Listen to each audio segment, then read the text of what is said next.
Hello and happy Saturday, everyone. Sorry that I didn't get you your Friday devotion last night.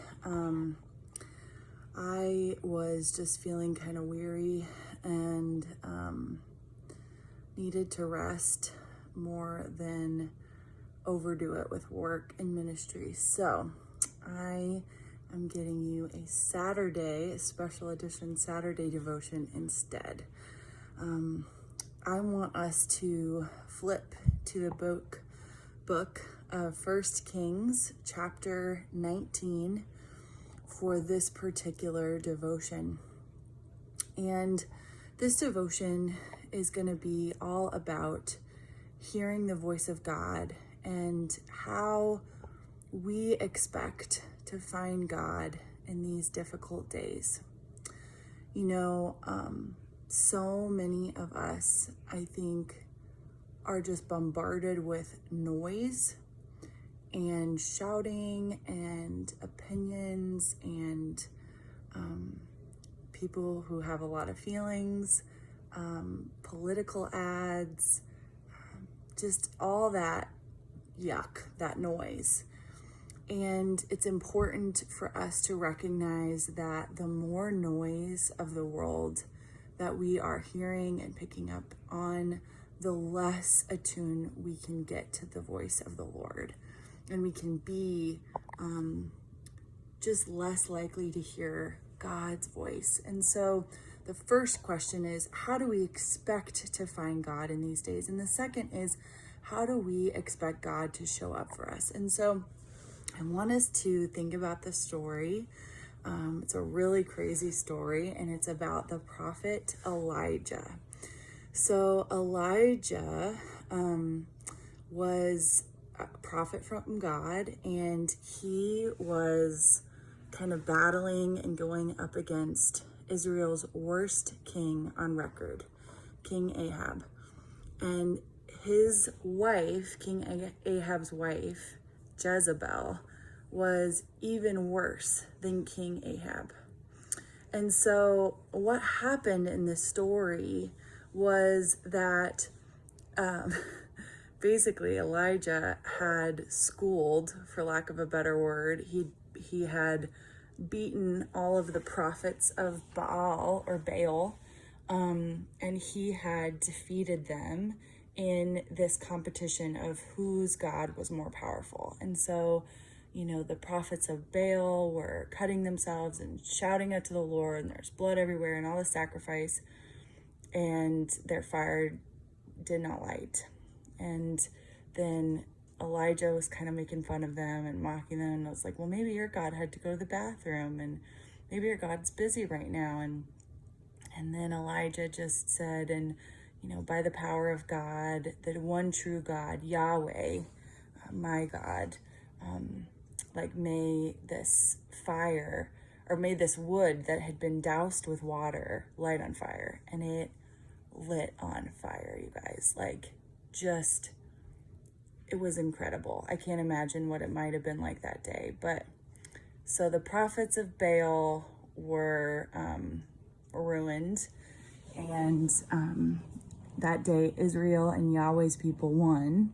And Elijah won against King Ahab and Jezebel.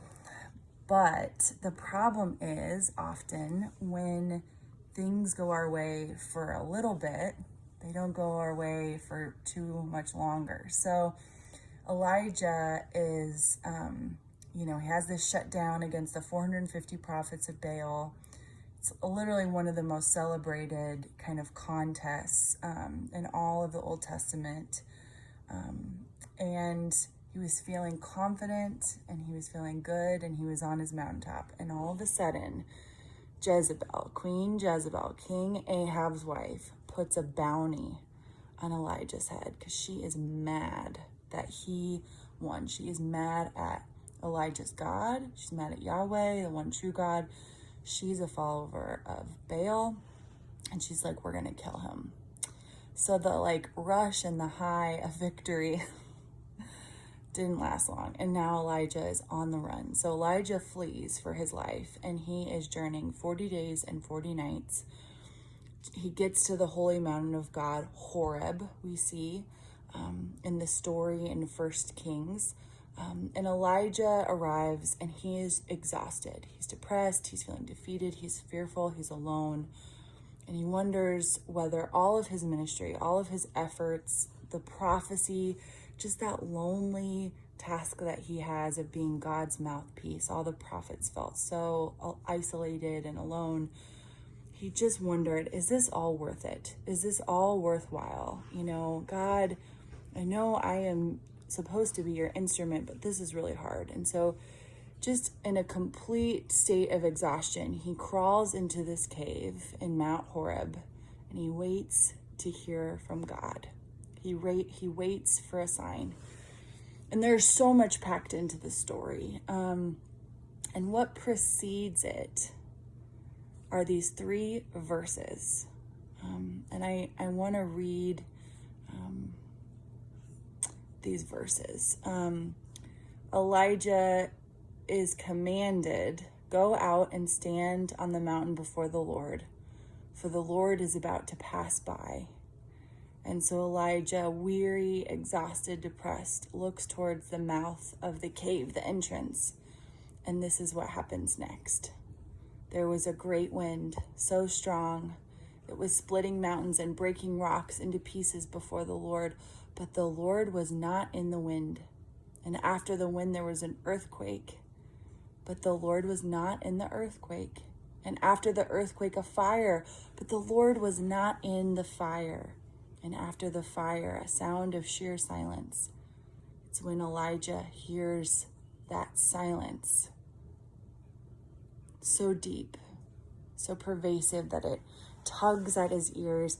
He wraps his mantle around his head, crawls into the mouth of the cave, and stands up before the Lord. Elijah has known God and been around God and understood the presence of God for so long that he knew that God would show up in ways that he least expected it.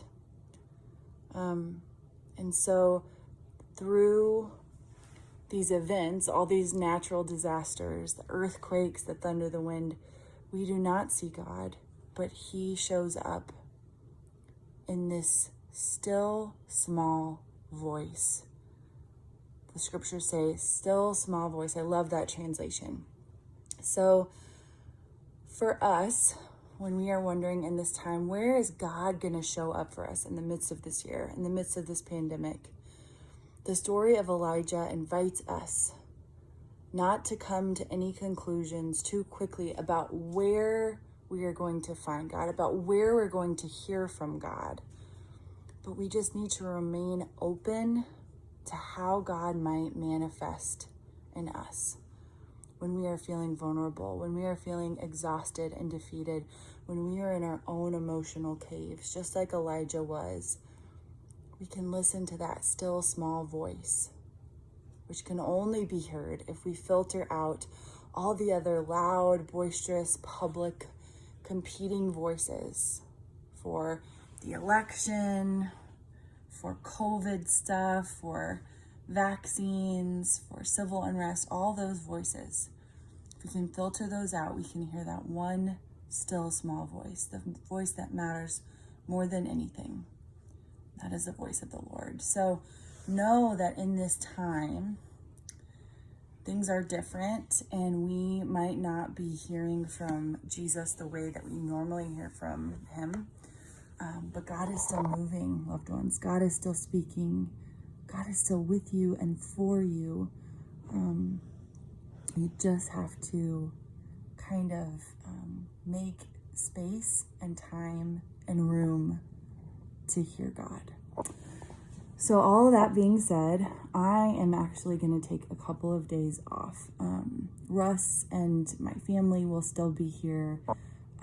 And all the other Billings pastors will be holding down the fort for me while I'm gone. But I will be taking a few days off, going up to Flathead Lake with some other pastors in Montana for a spiritual retreat and renewal. So I will be gone right after outdoor worship tomorrow until about Wednesday afternoon, Wednesday evening, because I need to hear that still small voice from the Lord. And I am weary and I am exhausted and I am feeling vulnerable and just like, I get one victory and then I feel like I'm running for my life again. And I feel like I have a mountaintop and then I'm in the valley again, just like Elijah. This year has made me understand probably a lot more how prophets felt, because it's hard, and it's hard sometimes being the person that says the thing that nobody wants to hear. So I am going to spend some time with Jesus, with God. I'm not going to really be checking my phone that much. I am not going to be on social media at all. Just really unplugging, and so I can drown out and silence all of those voices that are so prevalent in our world, so that I can hear the still small voice of our Lord. So may you make time to do that as well this week in whatever ways you can. And know that I love you all, and I will be back next Friday for a devotion. I will be taking Monday and Wednesday off, but I will have my next devotion for you all on Friday. Okay, bye.